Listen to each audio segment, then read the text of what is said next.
aqui para mais um vídeo e hoje a gente vai conversar sobre tuberculose bovina. Então, para falar sobre esse assunto, temos a nossa convidada especial, a médica veterinária Ângela Facim, e ela vai explicar um pouquinho pra gente sobre essa doença. Ângela, o que é a tuberculose bovina? A tuberculose bovina é uma doença infecto-contagiosa causada por uma bactéria que acomete principalmente bovinos e bubalinos. Essa bactéria ela tem característica de evolução crônica, ou seja, é uma bactéria que se multiplica de forma lenta dentro do hospedeiro e vai levar prejuízos gradativamente.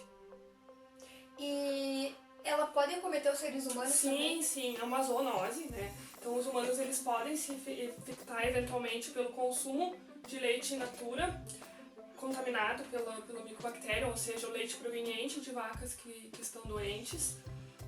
Pode se contaminar também pelo queijo, que é confeccionado ou é feito com esse leite não pasteurizado dentro da própria propriedade. Importante também em relação a essa zoonose é que pessoas imunocomprometidas, crianças e idosos são mais suscetíveis a adoecer.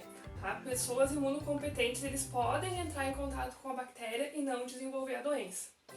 Por que eles são suscetíveis à doença? Porque o Mycobacterium bovis ele pertence ao mesmo grupo do Mycobacterium tuberculosis, que é o agente causador da tuberculose humana. Então acaba ocorrendo a suscetibilidade dos humanos também. E ela é fácil de diagnóstico?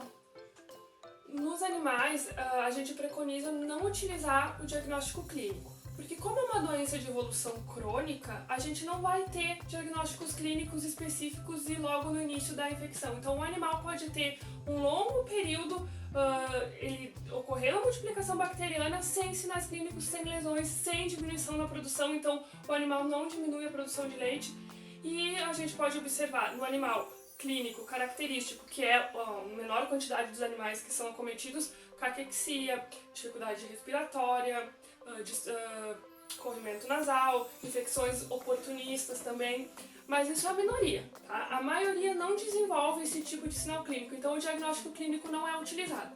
O que se faz? Então existe um diagnóstico alérgico, um diagnóstico de tuberculinização, que é o que é preconizado pelo Ministério da Agricultura e pela Secretaria de Agricultura do Estado. Quem pode fazer esse teste? Não é todo médico veterinário que pode realizar esse teste diagnóstico.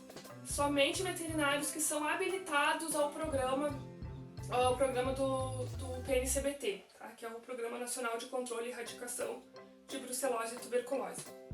Como é realizado ou qual é o princípio principal desse diagnóstico? É um diagnóstico diagnóstico alérgico, ou seja, um diagnóstico de hipersensibilidade tardia. O animal vai reagir frente a um derivado proteico da própria bactéria que é inativado e inoculado no animal. Existem diversas regras a serem seguidas e protocolos na hora da realização do teste, não vou entrar nesses detalhes. Mas ocorrendo uma resposta do animal com um parâmetro específico de aumento de espessura de pele, esse animal já é considerado reagente positivo. E se ele for positivo frente a esse teste, o que acontece com o animal? Dependendo do teste que ele for realizado, porque existem 3 maneiras diferentes de fazer o teste.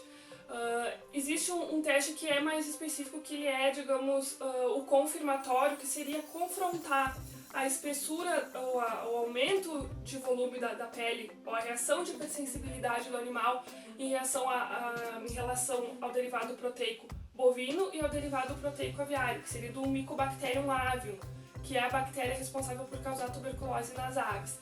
E aí a gente conseguiria descartar os falsos positivos, ou os animais que reagiram somente ao Mycobacterium bovis. No caso, se já for feito esse teste comparativo no início, não tem como fazer, por exemplo, um reteste do animal reagente positivo, somente do animal reagente inconclusivo. O animal reagente positivo, ele tem que ser eliminado da propriedade, ele deve ser sacrificado ou enviado para o abate sanitário. Tá? Ele tem um período de 30 dias, vai ser feita uma marca, a partir do momento positivo ao teste, vai ser feita uma marca com ferro quente na face direita do animal e ele é encaminhado ao abate ou destruído na propriedade. Esse animal não pode ser comercializado. Ângela, e como a gente pode prevenir a entrada dessa doença? Muito importante. É uma doença que não existe vacinação, então não tem vacinação para os animais contra tuberculose. Então, para a gente prevenir, a única maneira é comprar ou adquirir animais somente com teste negativo. Tá? Então é muito importante, antes de adquirir qualquer animal da propriedade, que ele venha com atestado ou com teste negativo para a doença. Porque uma vez um animal infectado dentro da propriedade, a evolução da doença é lenta, então a gente não vai ter mais o controle da transmissão dentro da propriedade. Então é muito importante a gente ingerir carnes inspecionadas, né? Sim, humanos para se prevenir exatamente, né? Inspeção do leite e do queijo, principalmente, que é a forma como o micro-organismo é eliminado e que pode ter... Manter o ambiente higienizado, né? Ter todas essas medidas. E pra eliminar evitar. todos os animais positivos. Isso. Ângela, muito obrigada pela tua participação. Muito obrigada pela atenção de vocês. Se vocês gostaram do nosso vídeo, deixem seu joinha, se inscrevam no nosso canal. Muito obrigada, fiquem com Deus.